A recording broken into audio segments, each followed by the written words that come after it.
Les amis, bonjour, j'espère que vous allez bien. En tout cas, moi ça va super bien. Alors aujourd'hui, les amis, on est là pour la vidéo tant attendue où je vais vous présenter mon daily. Donc, ma voiture à moi, enfin plutôt à mes parents, parce que moi j'ai pas le permis encore, mais ça arrive, ça arrive. Elle est là.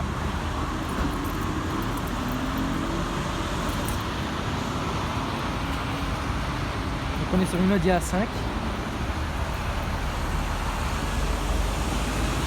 C'est une 2 litres TDI. 2 litres TDI, 150 chevaux. Donc c'est un diesel, comme vous pouvez le voir ici. C'est un diesel. Alors la voiture fait 150 chevaux avec plus ou moins donc 280 Nm de couple. Donc voilà, donc elle est allumée. Je vais juste vous ouvrir la porte, enfin le coffre. Voilà, un coffre assez grand qui fait 400 litres, plus ou moins 300-400 litres. Donc un coffre assez grand puisque c'est un grand coupé. Elle n'a pas l'option caméra de recul. Alors on est sur des jantes, de 17 pouces et c'est du 225-50 à l'arrière. Et à l'avant, on est sur du... je crois que c'est la même chose, mais je suis pas sûr. Du coup, je vais quand même vous montrer le moteur.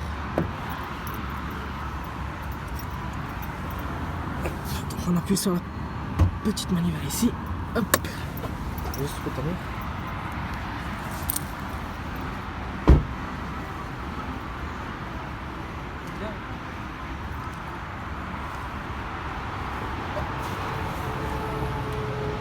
Donc le moteur est chaud. Je vais reprendre. Vous pouvez voir au niveau du moteur qu'est-ce que ça donne. Voilà.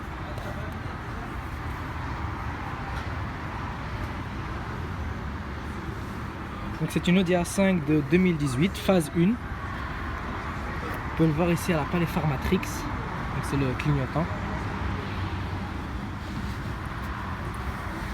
C'est un moteur TDI, je le rappelle. Juste.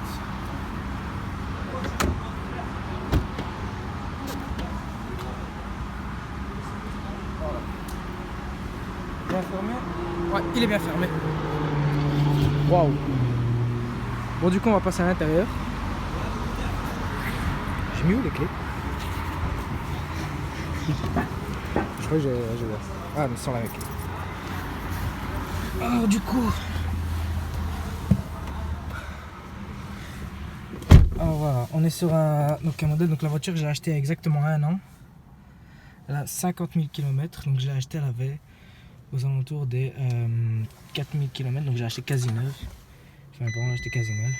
Ouais, donc je dois remplacer les clés de trucs. Donc ensuite, qu'est-ce qu'on a ici comme option? Donc on a donc ici le GPS. Quand on vous montre le menu, donc on a tout ce qui est médias, téléphone.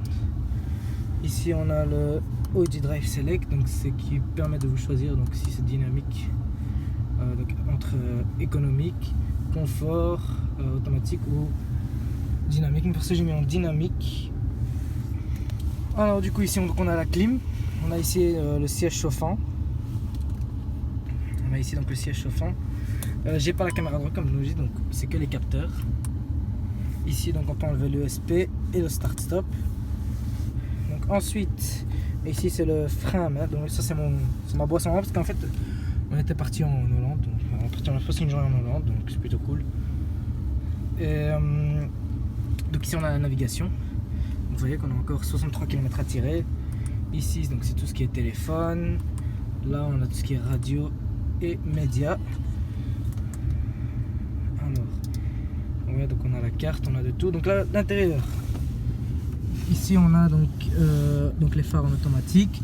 On a le Virtual Cockpit qui est une option, donc on peut changer comme ça. Voilà, donc on peut modifier dans tous les sens. Voilà, donc on peut tout modifier en fait, on peut changer, on peut mettre comme on veut. Perso, moi j'aime bien quand c'est comme ça. Après quand tu as le GPS, le meilleur c'est que tu mets comme ça. Voilà. C'est une boîte manuelle par contre, c'est une boîte manuelle, mes parents préfèrent donc largement la boîte manuelle. Ici on a donc les lumières LED. Voilà, qu'on peut même allumer ici d'ailleurs et ça s'allume partout. Donc vous pouvez le voir ici, donc côté de porte on est sur de l'aluminium, on est sur du cuir sur piqué blanc avec siège électrique. Donc j'ai pas les baffes qui sont en option là, donc les Bang & Olufsen, je pense que c'est ça. Ensuite ici donc on a un petit rangement. Sinon le siège est full cuir et en confort avec le siège que j'ai mis sur super chaud. Ici donc on a encore plein de petits rangements. Bon c'est le bordel parce qu'on vient de taper 200 bornes. Du coup qu'est-ce que j'ai d'autre à vous présenter? Le volant, hein. Le volant qui est là. Et donc du coup là ce qui sera bien c'est qu'on aura le droit à une conduite. Donc je pourrais vous montrer quand on conduit. Je pourrais vous montrer le bruit. Bon le bruit c'est pas quelque chose de fou puisque c'est un diesel. Donc, vous n'allez pas entendre quelque chose de fou. Donc du coup voilà. Elle a le rétroviseur donc électrique. Elle a le siège électrique aussi qui est une option ici. Qu'est-ce qu'elle a d'autre? Le rétroviseur ici qu'on peut rétracter ou je sais pas comment ça s'appelle, qu'on peut remettre en place. Bon, vous avez compris. On a les vitres arrière électriques, vitres avant électriques. Mais la meilleure option c'est ça reste quand même le Virtual Cockpit qui est une nouveauté. Alors on est sur une phase 1, une Audi A5 de TDI 150 chevaux, phase 1. Donc je vais quand même éteindre ça. On a le rétroviseur ici, donc on peut voir qui est sans les bordures. J'ai normalement ici l'option ici pour le péage. J'ai une option ici pour le péage, mais je sais pas où est passée la pièce. D'ailleurs voici là, non c'est pas là, non c'est une Audi A4. Oula je dis n'importe quoi, du coup je pense que je vais tout présenter. Je vais peut-être vous présenter l'arrière.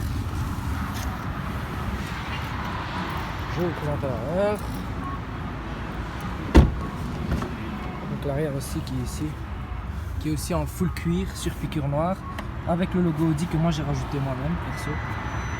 Et donc il y a du rangement ici, il y a des rangements de partout. Donc là voici en sa totalité. Donc je vais quand même faire un bon tour.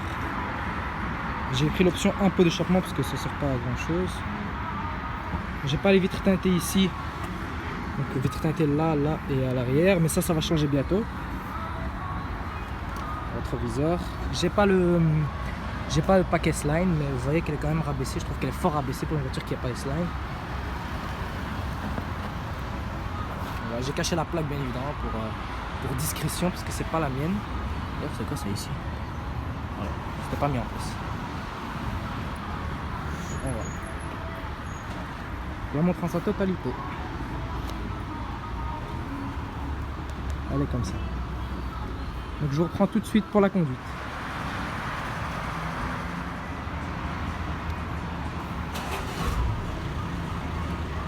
Donc vous pouvez le voir ici, moi j'ai un coup. Donc, je sais pas comment ça se fait.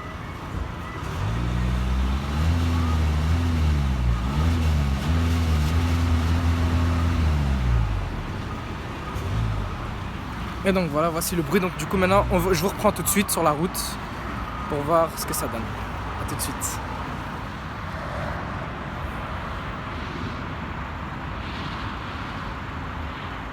D'ailleurs les amis, je vais vous demander quand même de trouver moi un nom pour la voiture.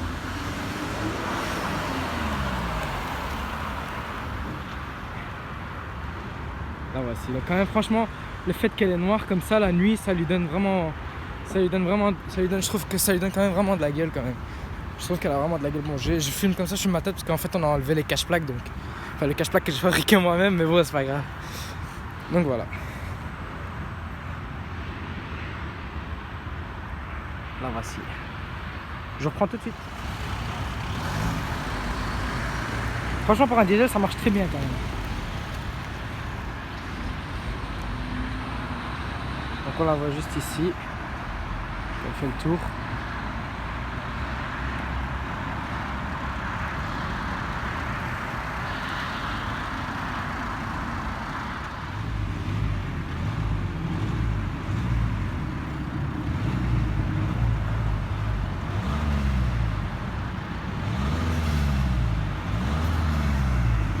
On entend le bruit du turbo quand même, il y a un mini turbo léger.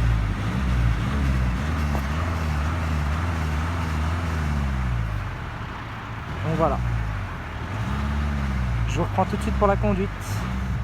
Alors du coup les amis, ici, mètres, prendre à gauche et continuer à suivre la rue 19 en direction de Bruxelles. Merci. Maintenant à gauche. D'accord madame. Du coup ce que je vous ai pas dit aussi c'est que la voiture est équipée du pack LED numéro 1. Donc là ici on le voit très mal. Voilà, vous pouvez voir ici que c'est un peu illuminé. Vous voyez sur le la manche de ma veste.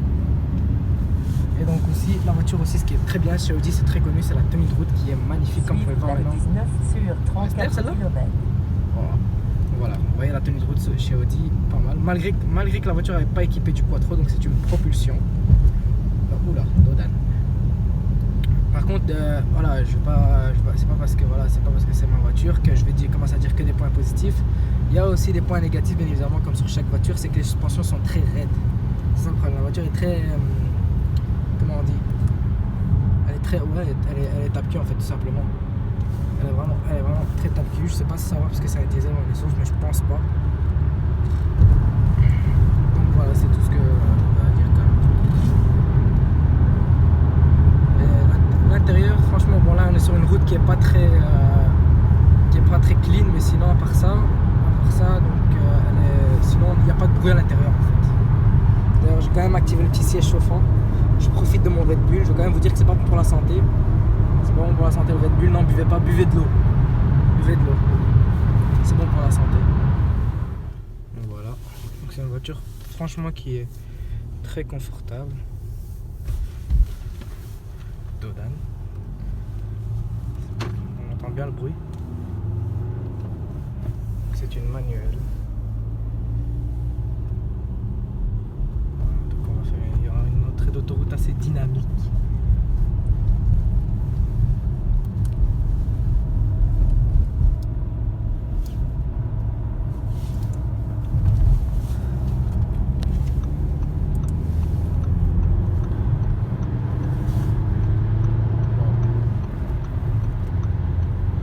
Franchement, on a beau dire c'est un diesel 2 litres TDI 150 chevaux, mais ça marche très bien, bien évidemment. Tout ça est fait dans les limitations dans les comment ça s'appelle, attends, les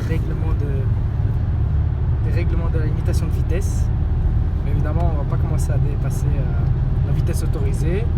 Et je vais quand même vous sensibiliser sur quelque chose, quand même sur le fait qu'en voiture, mettez quand même votre ceinture. D'ailleurs, regardez ici Porsche.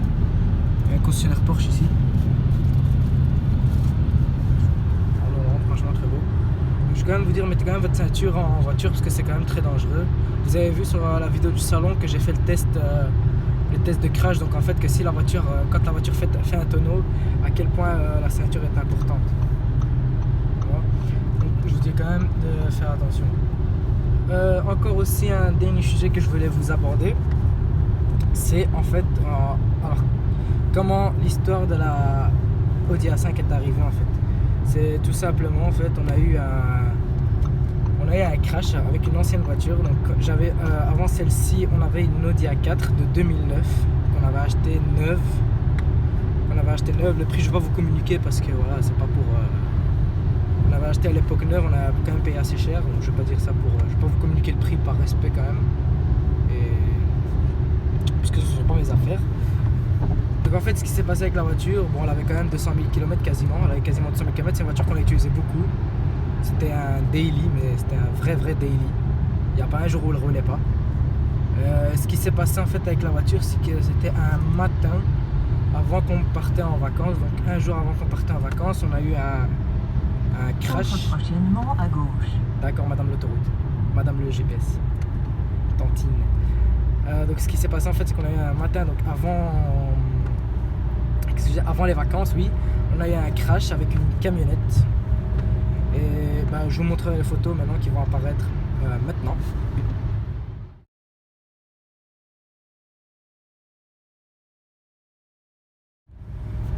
Donc voilà, vous pouvez voir, vous avez sûrement vu les photos qui étaient bon. Franchement, les dégâts n'étaient pas très choquants. Heureusement qu'Audi, ce sont des voitures très solides. Franchement, ce sont des voitures très solides. Franchement, il n'y a rien à dire là-dessus, mais vous voyez que quand même. D'accord, madame. Vous voyez quand même que malgré que c'était quand même un fameux coup quand même, on avait quasiment plus de pare-choc, mais le problème c'est que le châssis était touché, malheureusement. Donc à partir du moment où tu as le châssis donc à l'intérieur de la voiture qui est touché, c'est foutu. Surtout si ta voiture a 200 000 km et qu'elle a 10 ans, tu vois. Donc, à un moment donné, donc la valeur d'une voiture ça descend, on le sait tous, hein, on ne fait pas de bénéfice sur une voiture. Donc du coup voilà. La voiture au moment où le crash s'est passé, elle valait aux alentours des 10-12 000 euros.